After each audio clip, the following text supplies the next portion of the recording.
Jason Pryor with SharperMind Training, 2016 Olympian, and I'm here with Natalie Vie, 4-time national champion and 2018 World Team member. Yay! Thank you for having me, Jason. Yeah, no problem. Okay, so we have you here, and we want to talk about your view, your take on mental training. What's it about? What's the best place Very important.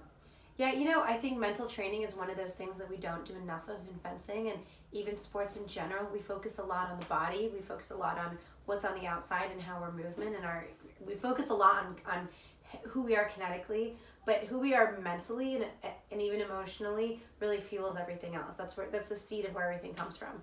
And so the mental training, I've noticed that whenever I've been very disciplined with my meditation practice, which for me is huge, and also doing a little bit of digital detoxing, like that has helped me more than anything else with my mental skills. I meditate. I've done a lot of mantras since I was a young kid. I think we've kind of talked about this. We've definitely talked about this a little bit. You definitely meditate a little bit more than me. I get my 15 minutes in the morning, and then I gotta moonwalk out of bed and do Are you everything. Disciplined with it? Every 15 minutes every morning, and I almost never miss it. That's great. I've heard the science about it, that if you're able to meditate for more than 6 minutes, that's where you really see the benefits. Definitely. The thing I love is that I can feel my mind quiet down, because I'm very much, when I wake up in the morning, it's a lot, and then after 15 minutes, I finally chilled out. Right. How much do you meditate? Well, it's not really how much I meditate. I have a metric goal of meditating 20 minutes a day, but it's really the quality of my meditation. And it's funny that you asked this, because I really feel like the quality of my meditation has been so bad recently. I'm making myself sit down. There are ebbs and flows and everything. Yeah. So I'm making myself sit down, and I can tell that my quality of the meditation that I'm having has really gone down. So I actually, a few months ago, I worked my way down to 6 minutes, and then I started working my way up again, because I didn't feel like it was productive to sit for 20 minutes if I'm not able to pay attention. So it kind of ebbs and flows, but basically I do 20 minutes a day. And I've noticed that when I've been the healthiest mentally, it's when I'm off my phone for most of the day, right? Because my phone fractures my attention. And I think both depth and duration of attention is really, really important. And so my phone definitely fractures that, and my ability to maintain both depth and direction, depth and duration of attention.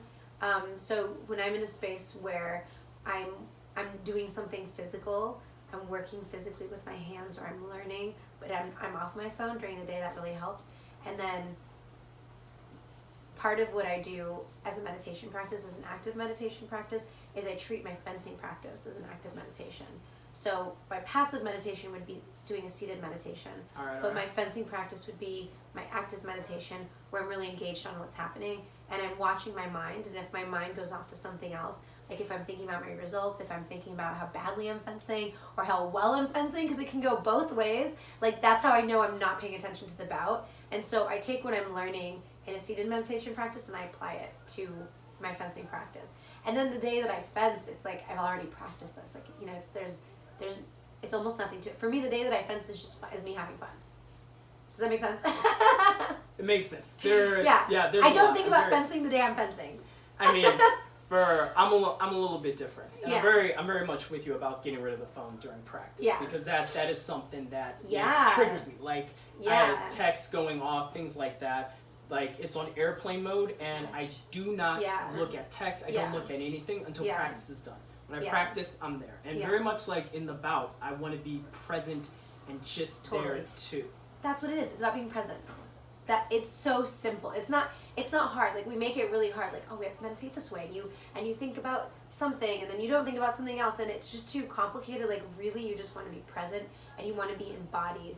And I think a lot of us are actually not embodied. I think that humans are I think we're changing as a species, and I've heard anthropologists say that humans, we're in this, they're Homo sapiens sapiens, but we're in this next phase where we're so dependent, we're so reliant on technology, that we're actually no longer Homo sapiens sapiens. We're this new category. And I kind of would agree with that. And I've noticed that a lot of times I'm not embodied, and I see it in other people also, but I can observe it more than anything in myself. It's very easy for me to not be embodied in my day and to be in my head. And whenever I'm in my head, it's really dizzying. And whenever I'm embodied, I feel very, very grounded.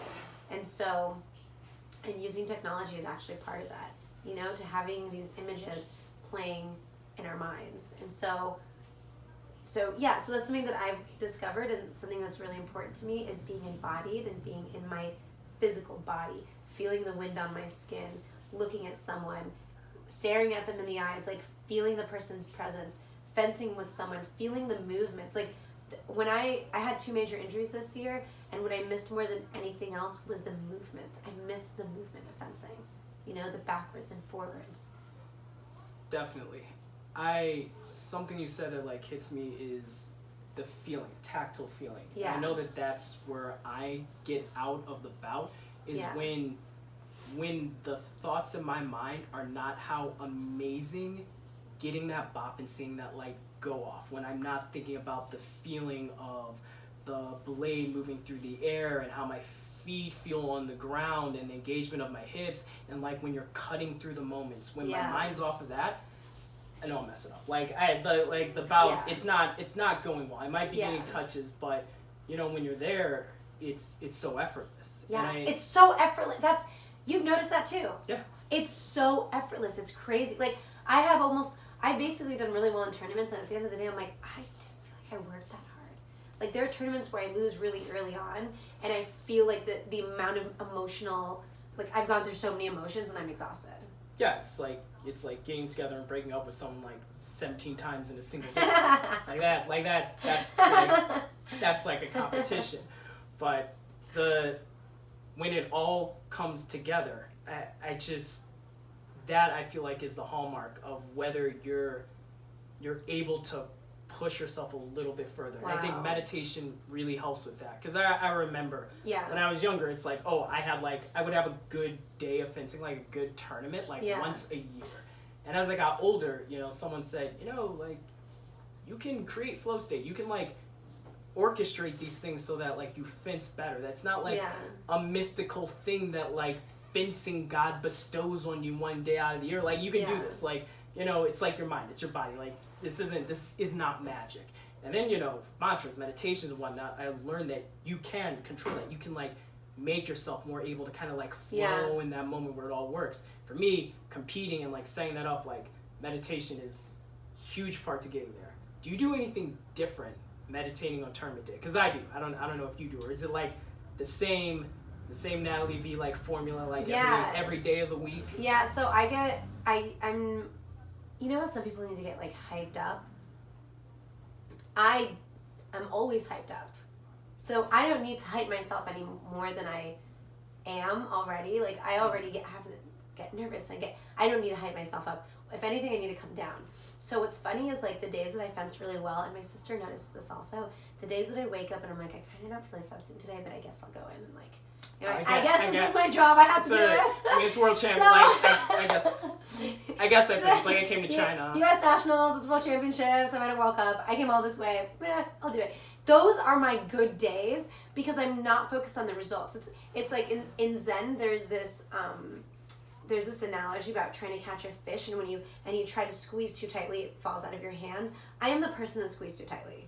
Like, I am the person that gets so excited about catching the fish that I'll, like, squeeze too tight. And so for me, and I know every single person is different, but for me and my body and my mental state and my constitution, I need to break myself down. And so it really helps for me to have my sister with me at a tournament, you know, or my mom, or someone who I know loves me unconditionally and reminds me that I'm good. Right. It's important for me to have the same meditation practice that I always do, not changing it, same warm-up routine, even the same music. You know, like I love fencing, and I have a lot of fun when I fence, and I want to basically replicate what I'm doing at practice, because at practice I also go in and I fence hard. Like, I'm not going in and not trying. Like, I go in and I fence hard, which is one of the things that my injury has been kind of difficult, like challenging. It's challenging to go in and be like, okay, well, I can only fence 3 bouts tonight, or I'm maxed out at 6, you know? So, but yeah, so I want to go in and I want to, like, calm myself down. I want to be grounded. if that makes sense. And then if I do something in my first bout, I have to kind of keep doing it. This is like more rituals though. This is like superstitions. Yeah. All right. But I want to recreate the same. I'm basically looking to recreate what I've done before, and I don't want to change that many variables. And so like at U.S. Nationals, like this last summer, I did a handstand. For some reason, I felt like doing a handstand before one of my bouts, and I won, and I did really well in that bout. And so then for my you're that fencer, and you did a handstand every single time. Handstand, but yeah, I did. So then I was on the final strip, and a lot of people were watching, and I was in my uniform, and I was hooked up, and I thought, well, you can't. I can't break it. Yeah. So I did a handstand. Yeah, then fencing God would be mad with you. Duh. I'm the opposite. I'm very much. I have when I go into a tournament, I'm over the top. Like, it's so much energy. I want it so bad. It's like having lightning shooting through me. I have so many of those. So very much practices for practice. And I get like my good space, similar to you, ground. Yeah. Want to be acknowledging everything, feeling everything out, be focused, but it doesn't matter if I hit the touches, it doesn't matter if I don't. I'm like working on things. When I go to a tournament, like I'm that dude who's like awake at like 5 a.m. in his underwear, like doing a whole Creed boxing routine, like headphones on, doing push-ups. I'm like, reciting the dude's name. I'm like, yeah, it's a warning, baby. Yeah, it's coming for you, baby. Let's go. Like, and then, when I get to the tournament, the meditation is to keep me in the range because I get to like the 7.5 out of 10, and that's where I perform. But once I get to like 8, 9, then I'm doing backflips and like I'm frothing out the mouth, then too much. So I gotta like, keep myself in there, but also like if I go back, I gotta like flog myself to like, stay in the range. Totally. And the meditation is like not too far, not too back, like I'm engaged, I'm up, like I'm listening to the music, like I'm rapping, I'm thinking things. I got like, my mini Jason in my head was like, yo, wreck him, like get him, Jason, like, yeah, he thinks you're a bum and all that. I'm like, no, Jason, like, I can do it. I'm literally, like, I got like 3 hype men, and one of them's too much, and like he's being held back while the other ones are still yelling advice on me, so. Yeah, but I play all kinds of weird mental tricks on myself because it's like tournament day is like this big crazy event that it's Christmas for me. Like I'm that little kid running to the tournament because like I want that bout. Like it is torment for me waiting for the break in between. Like I want these bouts. Like if there's ever like a video, like you might hear me in the background like screaming like I want that bout, Wow. And that's where I want to keep myself, because when I'm that excited and I'm that focused on the touches, everything else like happens. But the meditation keeps me there, and it took a long time to get to that point. It's funny that you say that there's a range, because I've noticed the same thing for myself. Is like there's a range, and I usually need to like come down to get into my range. Yeah. But it's definitely like I feel like sometimes there are 2 forces, and there's the force that's like driving forward and the force that's pulling me back. And whenever those forces are like balanced, it's so weird to talk about the energetics of this. The energetics of like what's happening mentally, because it's not tangible, so it's hard to explain. Yeah, you sound like a crazy person if like, people are like, oh, how'd you win that bout? It's just like, well, the push equaled like the pull, so like I could feel it, and then it was like with me and the energy, and they're just like, really? It wasn't the faint disengage, it's just like the what now? Oh yeah, that fencing part? Yeah, that was part of it, I guess. No, but I feel you when you're saying that there's a range. Like for me, there's a range, and it feels, what I can compare it to more than anything else is it just feels like there's that part of me that's very destructive that wants to like rip people apart and just go crazy, and then there's the part of me that's like controlled. Yeah, and so when I have like both the control and the destructive part of me, like I can't do it without one. I can't do it with one. Yeah. I can't just be all destructive, because I've done it before, it doesn't work. And I can't just be controlled, because then nothing happens and I'm behind the timing. It has to be both. Interesting. Right? It has to be like a stallion that's ready to leave the gate and like, No, I feel that. I mean, for me, it's very much like both forces are like hyped to get that touch. Yeah. But one of them wants the touch for the touch's sake. He doesn't know what the score is. The score doesn't matter. All that matters is the touch. All that matters is getting that right now. Right. The other one, think about the score, think about the tournament, the points and whatnot. And for me, like I need the one that's about the present to be bigger.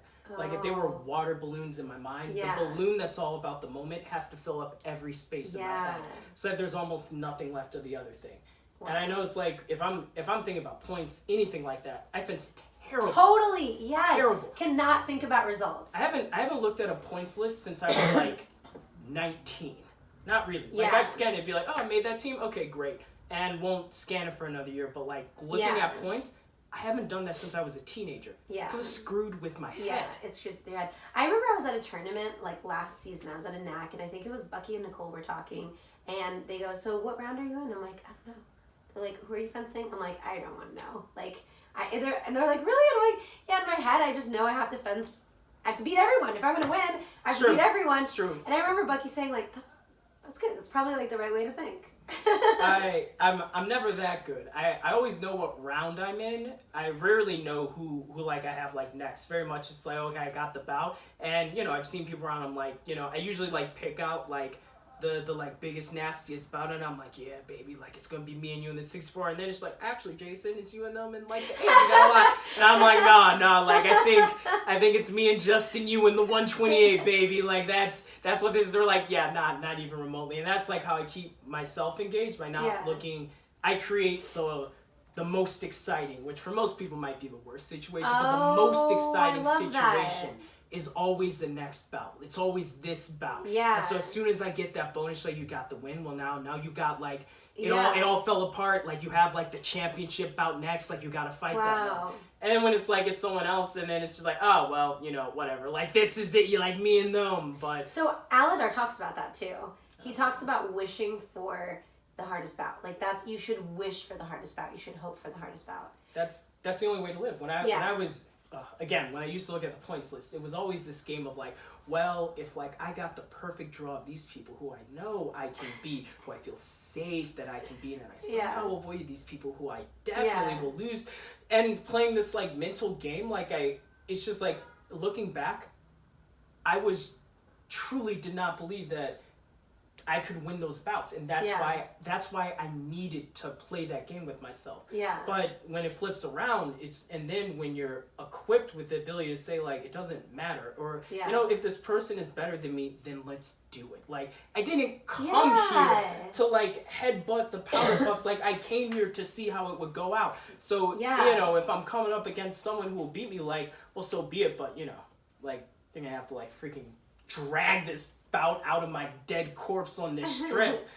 And I just feel like tournaments have become so much more satisfying that way. Totally. I feel you.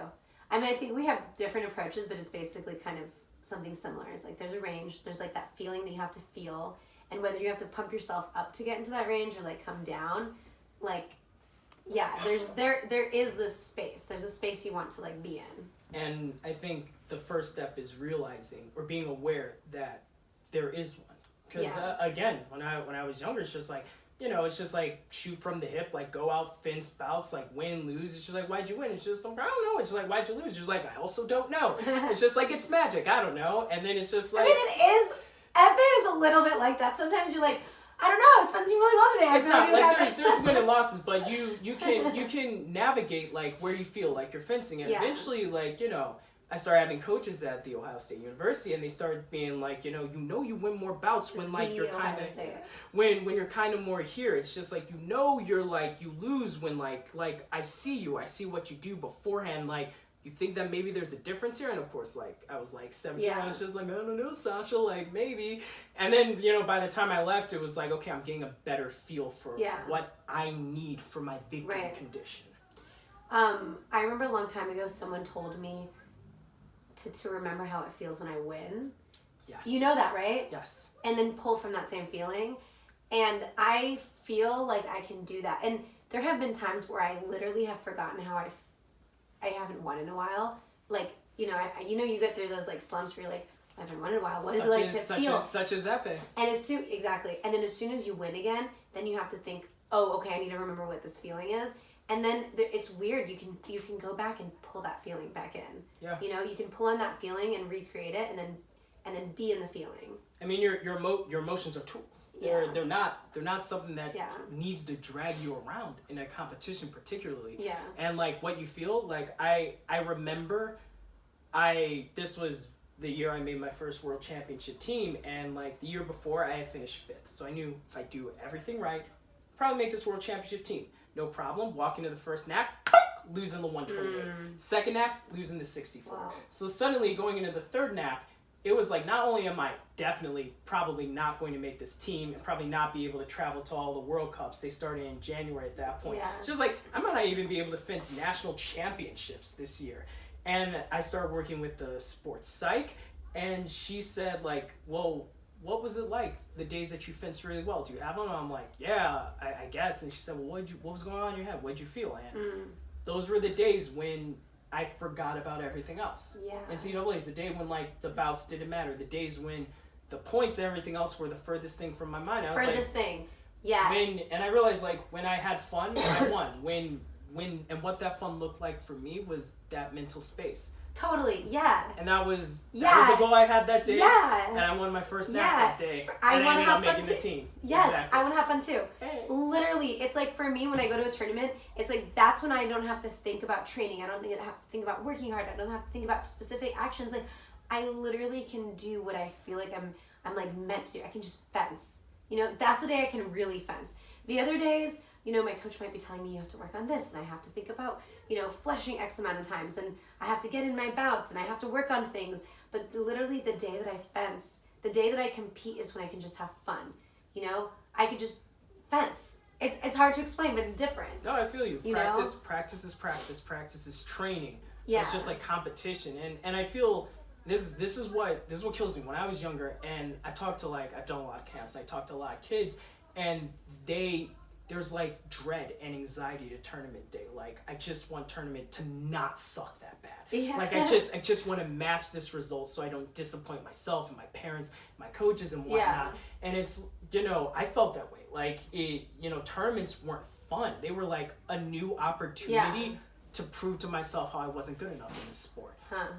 And then turning it around, just realizing that tournaments can be fun. Tournaments can be like, it's just like, I mean, for me, like I'm the star of my own little like sports epic in my mind, like every single time. Yeah. And it's like, yo, like tournament day when you like, this is an opportunity to live out, you know, remember the Titans, but for fencing. Like this is any given, like you can do that. Like, you know, how you feel at the end of a tournament, like that's up to you. Like we attach meaning to things. So it's like the results don't matter. Like what you feel after the day, that's you. You know, you can be satisfied or angry with a win. You can be satisfied or angry with like an loss, 8, you know, a last. So yeah. Yeah, I feel you on that.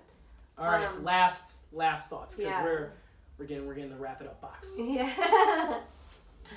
Oh, last thoughts unprompted? Yes. Oh, actually, I would love to give everyone that's watching this a meditation practice to do on your own. So actually, Aladar Kogler gave me my first meditation practice to do. Okay. And he used to practice with the transcendental like meditation yogis. But I would like to challenge everyone to start a meditation practice of just 6 minutes a day. 6 minutes, that's it. You can do anything for 6 minutes. Be off your phone completely for those 6 minutes. I mean, if you need to set your timer, that's okay. But the way that I'd like for you to do this is sit in a cross-legged pose. Put your hands. Oh yeah, both of us get to do it now. So put your hands in a receiving position on your lap. Sit with your back really straight. You have chakras that line up along your spine, so you want to make sure that they're energetically, things can travel up and down. And chin is slightly tucked, and start just by paying attention to your breathing. So inhaling through your nose, exhaling through your mouth. Inhaling through your nose, exhaling through your mouth. Inhale nose, exhale mouth. Inhale nose, exhale mouth. peaceful. That was like a little taste, for sure. But if you do that every day for 6 minutes, you're going to start to realize that that your mind is really busy. It's the first thing you start to realize. And with enough practice, you're able to disassociate from your mind, because so many of us think that we are our thoughts and think that we're our mind, but we're not. We're the observer of that, right? And I think those are really important skills to know in fencing. You know, when you start having these thoughts that come in that are distracting, and it could be great thoughts like that you're going to win world championships, that you're going to be amazing, that you're going to sign autographs, you know, whatever it is. Chili, tacos, unicorns. All of that you're going to get a great meal afterwards, you know, all of that. Or whether it's bad, like you suck, you've been in this position before, like why are you even fencing? Like those two things, it's like, you know, your mind knows you so well. Your mind knows your vulnerabilities. Your mind knows your desires, your wants, your weaknesses. And so your mind is going to be able to pull you out of the moment with one of those things. So if you're living a life full of integrity and you have nothing to worry about, like you don't have those, you know, you don't have shadows to worry about, it's going to be a lot easier. And if you're meditating regularly to teach yourself, to give yourself the skills to ignore the mind, it's going to help you immensely on the strip. Awesome. Yeah. All right. Thank you for stopping by. Natalie Vie, 4-time national champion, 2018 world team member. Yes. I'm honored. For talking. I'm honored to have been interviewed by you and to be in your presence. I love you. Bringing it on really thick, but thank you. Yes.